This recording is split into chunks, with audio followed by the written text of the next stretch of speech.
Nick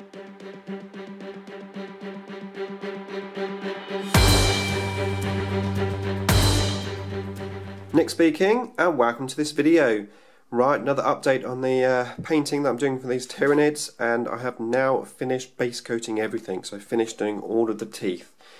And in the previous video I said I had no idea how long it took me, and I have to say I really surprised myself.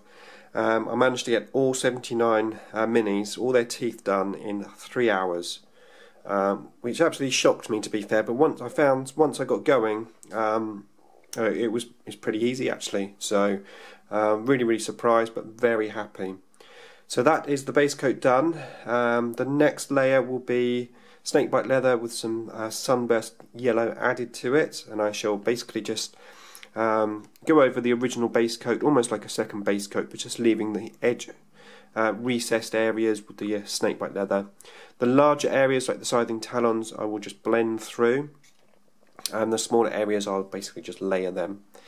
Now, how I did the teeth, just in case you're interested, is I used the smallest brush I've got, which is the 000.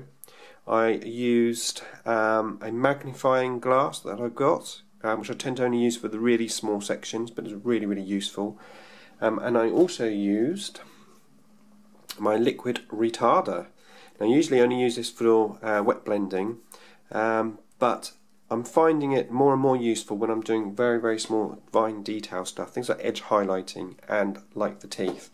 Now the reason for that is not because I want to keep the paint wet as such, it's because I don't want it to dry up very quickly on my very small brush, which means that I don't have to rinse it so much effectively, which just makes it much easier to work with and makes it quicker. What tends to happen even if you just use water, it tends to dry up very on the brush, like in a small little dot. It can ruin the brush, but more importantly, it means you've got to keep rinsing it much more. With the liquid retarder in there, I was finding I was rinsing it much less, and it was just made life a lot easier. Now the gene stealers at the back, the newer ones, they've got really small teeth. I don't know if this is going to focus enough, but they've got really small teeth compared to the older gene stealers, which is quite interesting. I doubt you're going to be able to see any of this. But yeah, so that is the teeth all done. Starting to take shape.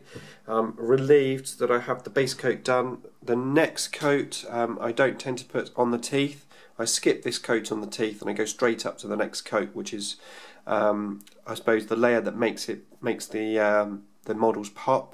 The next layer isn't going to make a huge difference. It does help. As I said, it's more of like a second base coat, I suppose.